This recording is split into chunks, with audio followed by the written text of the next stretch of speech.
Hello everybody, Hypermariosunshine here, and I know it's been a long time coming, but we're finally here, at least it's earlier than last year, our top 10 favorite games of 2023. So, before we get on to the list, there is something I do want to say, and that is that there might be some games that potentially might be missing the top 10 countdown, whether it's a game that I don't really have, or aren't really a cup of tea of mine, and they might be one of your favorite games of this year. Maybe I haven't played it yet, and I have it in my library or have it owned, but I haven't really got the chance to play it. Or maybe I own it, I played it a little bit, but I didn't think I played it enough in order for it to crack into, potential top 10 score. Uh, and also, I will say there are some games that I will say in the honorable mentions list that will be games that aren't from this year, but are games that I got into this year. So, starting off with the honorable mentions, I want to bring up Xenoblade Chronicles 3 Futures Redeemed. As you guys know, Xenoblade Chronicles 3 was my game of the year for last year, and that game was absolutely awesome and one of the best games I've ever played. I'm really happy with it, and just made me emotionally destroyed because of certain spoilers. But Futures Redeemed, I've been hearing it's really good, and I can't wait to try it. Again, my backlog is just piled up, so hopefully I'll be able to free it up come this year and actually play it. And maybe I'll say stuff about it in my uh, in the future. Well, I guess a pun not intended, but yeah, in the future I will be probably in our 2024 video. I will probably mention it in more details there. Uh, Advance Wars 1 Plus 2 Reboot Camp is a game that I've been really excited for a while, and I'm glad that it's came out. Got it owned, but I have yet to play it yet. But I'm really excited, especially as a big fan of Fire Emblem, and also I was really excited, and I actually did predict this happening in my 2021 direct video, direct reaction along with Sky. Uh, yeah, and up next, Bug Fables. I've been playing this a lot recently, even though it did not come out this year. This is one of these games that I got into. I did get into it when it was like first came out, but I didn't get too far into it. But now that Paper Mario Thousand Year Door is coming out, and I've been replaying almost every single Mario RPG, I've been absolutely loving it. And Bug Fables has been really, really fun so far. Team Snake Mouth is some of the best protagonists I've ever seen in any indie game, and especially a game that's trying to be like the first two Paper Mario games. I've been really loving it, and especially all the designs of all the bugs. It's just a really fitting world, and just a really creative and fun time. And I'm pretty much enjoying myself playing it, and I've been playing it. I actually played it just before this recording. Uh, but yeah, I'm really excited to see what this has in store later on, and hopefully I can finish it before Thousand Year Doors Remake. Next up, the Mario Kart 8 Booster Course Pass. We've been getting a lot of good DLC stuff from that. I'm really excited for all the tracks and characters that came out. It was really solid overall. It was soured in the beginning, but then they really started picking up the steam at the end, and they definitely made their engines go to incredible speeds, especially at the end. A few other shoutouts. The Witcher, I've been getting to this franchise slowly. Baten Kaidos 1 and 2. These are some amazing games I've been hearing, so I can't wait to try those out. Tunic as well, I played it, but I didn't play enough of it to really... and also because it's an older game, but yeah, I've been enjoying it so far. And some games that I purchased but I have yet to play, or have yet to even purchase yet. I was really interested in Silent Hope because it looks a lot like Dragalia Lost, and Grand Blue Fantasy versus Rising. I do own the first Grand Blue Fantasy versus. It was really good. I do own the second one, but I have yet to really take a deep dive into it. So, yeah. And I believe that is it.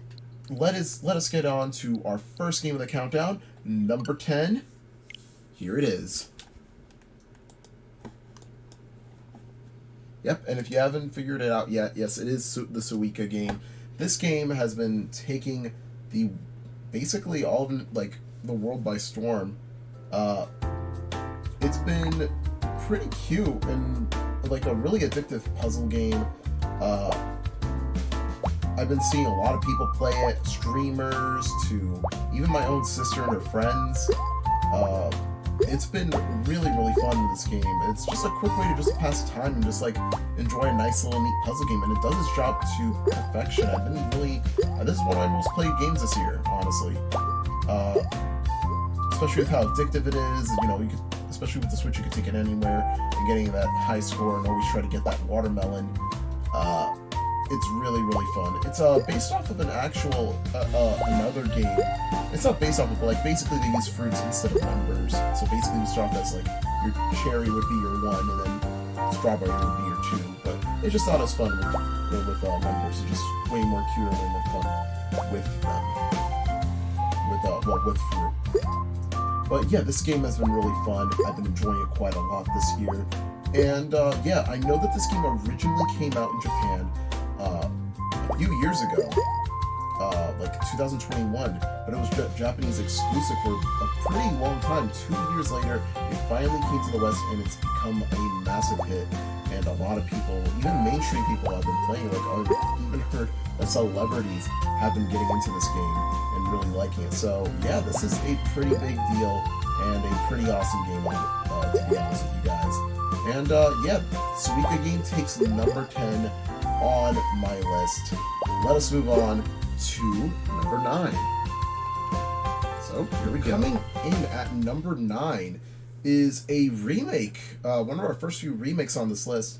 But yeah, we got our first remake on this list, and if you guys can't tell by that loading screen, this is a game that is pretty near and dear to my Wii era self. If you guys don't remember my earlier Let's Plays, I did a collab of this way, way back when, but it's not really the best, honestly. But yes, Kirby's Return to Dreamland Deluxe is a really refreshing visual update to the Wii Classic. And it's absolutely pretty good, if you guys take my word for it. It's a really, really good game, and I heard that Magalore's, well, I haven't really got into it yet, but Magalore's story has been real, like his little side story is really good and really challenging too, and I can't wait to try that out.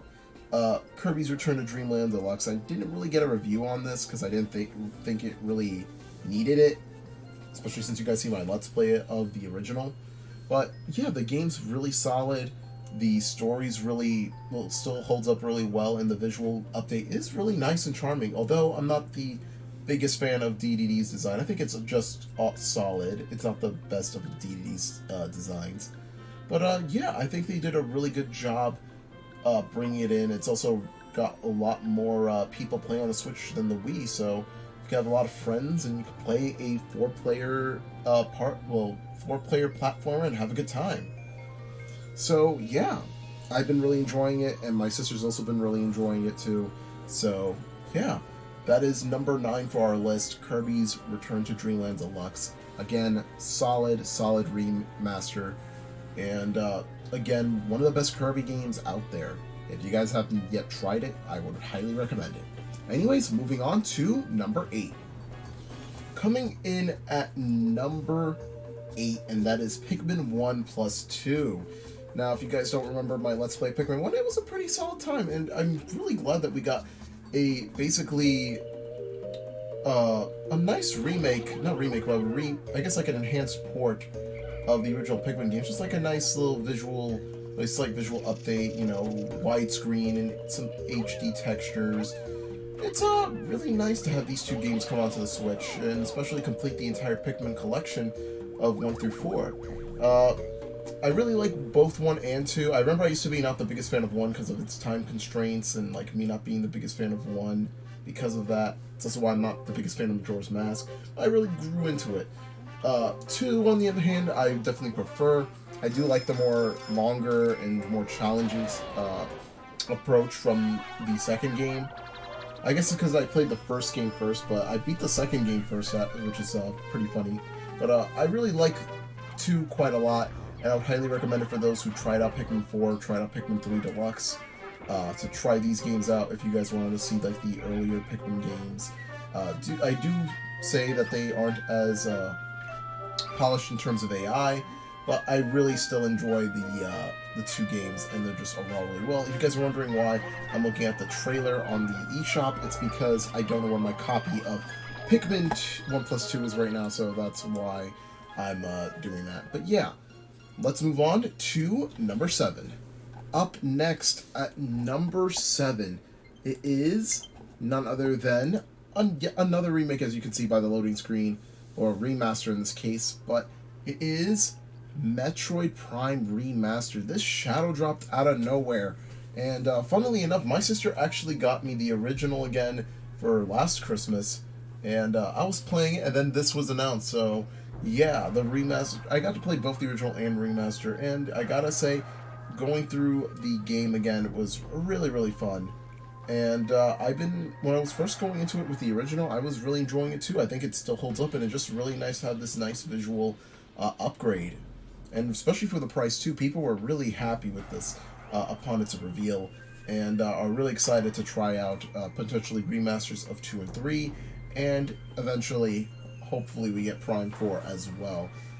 Really enjoyed the gameplay. The visuals are absolutely stunning. They really did an awesome job giving a huge graphics revamp on this, and it still looks absolutely gorgeous.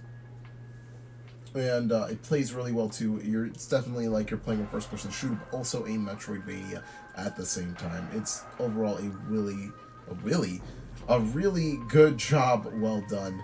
And I'm fingers crossed that 2024 we finally get some sort of news about Metroid Prime 4, and maybe we might see Metroid Primes 2 and 3 as well join the fray. But yeah, let's go to number 6.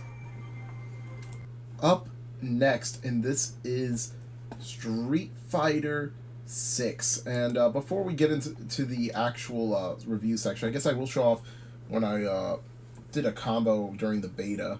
But, yeah.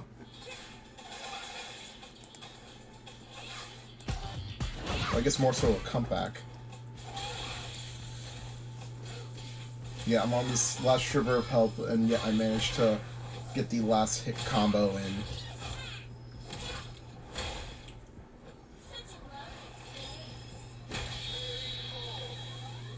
Yeah, ended off with a super right there. But, yeah.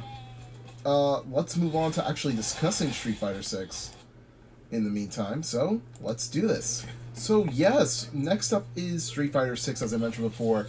Unfortunately, my PS5 has, its HDMI port is broken, so I have to get it replaced.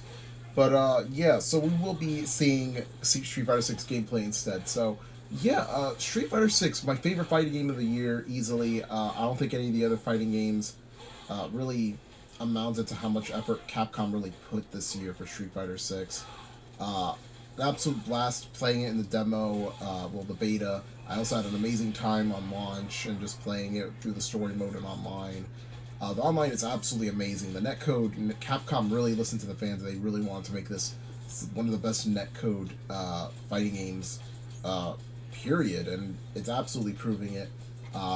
Visually, it looks absolutely stunning. I love the new characters like Kimberly and Luke. Well, I mean, Luke's technically not new, but I guess he's like the face of this game in a way. But also the creative character has been really fun to use, and also just gives you a nice introduction to each character and allows you to try out each of their movesets before you actually decide your main. I really loved using Marissa a lot. Really like her grappling and also just those quick, powerful punches that she uses. I used Jury in the beta, but I'm not sure how she still is, but I will try her out when I get the chance to. I found her really fun as well. I'm also really excited for the upcoming DLC. I've been hearing of some problems of the costumes, though. Some people not liking the pricing of them, especially the TMNT crossover one. It's definitely a bit disappointing, but that's just how things are nowadays, unfortunately. There's nothing we could really change. But, yeah, I've been really enjoying it. Absolute blast playing it. And, again, none of the other fighters can compare. It's got some amazing music. Although it's not some of it's not my cup of tea. It's, like, definitely a 50-50 for me. The visuals, again, look great. The gameplay and also just teaching you from a beginner to and then slowly improve over time. Just whether you play casually or competitively, you're definitely going to enjoy this. And that is why it's number 6 on my top 10 games. And we shall see what is in our top 5. So let's move on. Next up is a game you guys are far too familiar with on this channel with my review of it. But yes, Pikmin 4 is number 5. These next 5 games along with, well, these next 4 games along with Pikmin 4 were all really, really difficult for me to decide a, well, clear top 5 winner. Like, this was thought of, like, it might even change even after this video comes up, but I feel like this is what I'm going for so far. But yeah, Pikmin 4, an absolutely terrific game. If you guys have not watched my review, I will post it down below. It's got some of the best music in the game. It has some amazing boss battles. The creativity is just really, really amazing with what the game has to offer with the usage of Pikmin and Otachi, our little dog companion. It's a really, really nice game. If you guys love strategy games, or if you guys tried out any of the other Pikmin games, I would highly recommend getting the latest installment if you haven't yet. The game's amazing, and I hope it does get DLC in 2024, because I feel like there's still more to be explored and just more to do. And yeah, everything, it's a really long game. It's definitely more suited for Pikmin 2 fans and Pikmin 1 and 3. But it's definitely got the challenge that you're looking for a die-hard Pikmin fan. And yeah, it was really fun. I enjoyed it. I enjoyed the final boss. I enjoyed the gameplay itself. And the Pikmin have been more smooth and more, much more able to cooperate with our player character than ever. And yeah, just overall, one of the best games this year, easily. I think our first game on our list, that's like a 9.5 or higher. And yeah, it's definitely a really close call between all these games here. Again, 1 through 5 is just utterly insane. So yes, we will be moving on to number 4. This next game is gonna be kind of a little bit of a controversial pick here on number 4. So let's move on. Alright, here we are at number 4. And this one might be a bit of a controversial one, as I mentioned before switching over to this game. But yes, our number 4 spot is The Legend of Zelda Tears of the Kingdom. Again, still an absolutely breathtaking game. I guess pun not intended, because it's not really Breath of the Wild, it's Tears of the Kingdom. But this game, I know it's been getting a lot of flack recently by Nintendo fans because of its continuity and, you know, story, like how Nintendo's not Anuma's not really caring, and also recent articles with Anuma basically saying how he doesn't believe that Zelda will be able to go back to its original formula, thinking that it's nostalgic. Again, I might also be getting the thing wrong, like the whole review, the whole interview incorrect. I might be not labeling stuff correctly. But yeah, the game is still absolutely amazing. Seeing some sections of Hyrule being updated to a more modern, well, not modern, but like 7 years later, like a little time skip of sorts, has been really, really fun to go through. And I'm still really enjoying it. I still actually do need to go back to it as well. But yeah, just the bosses has been better too. I know that the dungeons could be better too, but whenever I play this game, I've been having a lot of fun, and it's still one of the best games on the Switch, especially in the stacked 2023 lineup. And just exploring above Hyrule and below Hyrule have been really, really entertaining and fun to go through. It's a really nice concept as well. And yeah, the music is breathtaking as well. I think it's even better than Breath of the Wild in my opinion, especially with how a little bit lacking Breath of the Wild was in that section, where you only really get in like towns. Well, you do get music here a lot more often. I think it's even better in my opinion. But yeah, Tears of the Kingdom, again, absolutely amazing game. I know people are starting to see some faults with it, but I personally am not too bothered with it. But yeah, overall, an amazing game. Although it's not it's barely not cracking into top 3. Again, I think over time I might even change my mind on where this is placed on this personal list. But yeah, let's go to our bronze medalist. Our third place game of the year, and again, these could have gone either way. I could also finish up this game soon and it might even take my number one spot. But yes, Fire Emblem Engage. Hyper, what are you thinking? Why do you think this game is higher than Tears of the Kingdom? Honestly, it's because of how much fun I had with it. It's my most played game of the year, honestly, as I even checked my Nintendo account. I even played this game more than Smash. That's how addictive the gameplay is and just how fun it's been. Just building up your units and whatnot. And even going through every support convo has been really enjoyable. And also the music, too. I just gotta talk about the music. The intro, I've been getting so addicted to it. It's really, really fun. This game has been some of the most fun I've had with Fire Emblem in a while. I know Three Houses is also really fun, but I love most Fire Emblem games. I'm not the kind of person that prefers one style over the other. And it's introduced me to some of my more favorite characters of the game. Alear has been an absolute joy full of a protagonist. Very adorable and quirky. And just kind-hearted as well. We also have our 4 royals here as well. Diamant, Ivy, my personal favorite of the 4, Tamara, and Alfred. All of them have been really, really fun and really, really great characters to see their stories and see their supports as well. And yeah, I've really been enjoying the game and I really want to finish it soon. Ivy, my favorite Fail Girl, I think one of my favorite characters this year, as I mentioned before. It's got some amazing music, and I would highly recommend watching my Fire Emblem Engage review if you want a bit more context of what I personally think of the game. But yeah, Fire Emblem Engage is number 3 on my list. And let's go on to our silver medalist right now. This is coming down to the wire. Number 2 on our list is our final remake of this list as well. And I think you guys might already know what it is.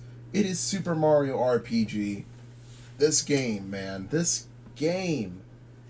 If you guys have seen my reaction to it in June when it was revealed, I was really ecstatic for it. Really surprised by it too, because I remember Pyoro. This is when Pyoro's leaks started to become more prominent. And it was this game that solidified him. And this game... absolutely amazing. I've been enjoying. I've 100%ed it for the most part, but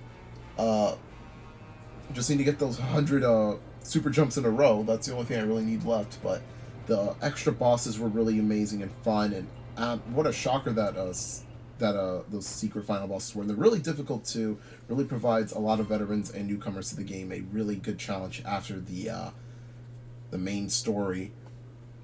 The game itself has been an absolute blast, and it's been a kind of like a revival of Mario RPGs because we do have Thousand Year Door on the way, and I would highly recommend playing this game if you have not tried any Mario RPGs. If you guys want to get into Mario RPGs, this is the perfect gateway to it. It's really fun, and this entire game has me smiling for the whole way through. Although it's not my longest played one like Engage, I feel like the next one is going to be a perfect balance between our third placer and our second placer. Again, these are all really close. 9.5 out of 10 and above.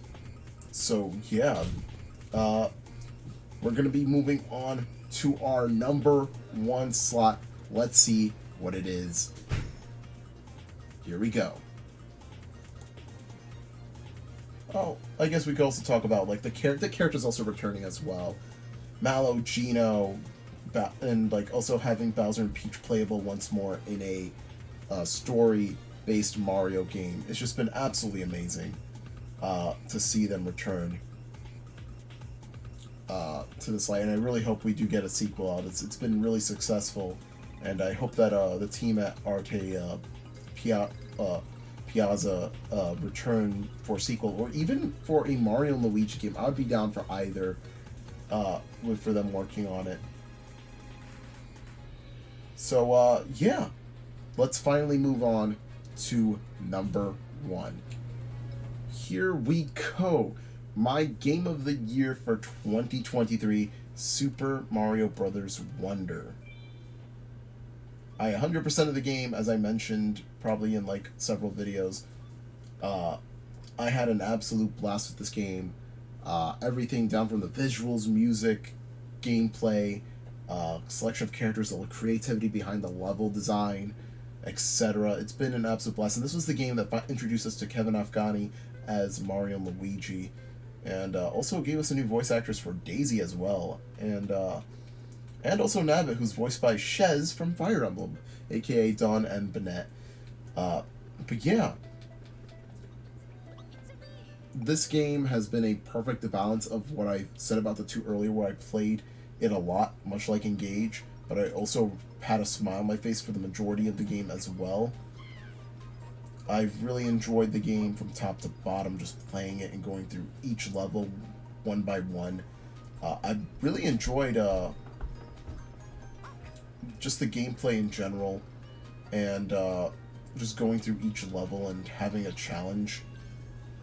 Well, ranging amounts of challenges, and also just going back and seeing what secrets I missed as well, and challenging myself with badges, or even competing and trying to face others in to see what levels we could finish off.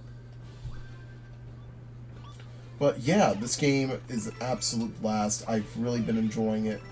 It's honestly my favorite game this year, and again, it's a really, really close list of what is my favorite game of this year, and again, it could easily change within the coming days or so. So yeah, love my videos, hit that like button, make sure to subscribe to my channel, I really appreciate it. Super Mario Bros. Wonder is my game of the year, and this year has been utterly stacked with games from top to bottom. There was a ton of games that came out this year, and some that I did not even include on my list. But there are honorable mentions, and some that I just left out because I didn't get to even bother playing them. But yeah, this year has been utterly exciting, and 2024 is going to bring us even more crazy games and more exciting announcements yet to come.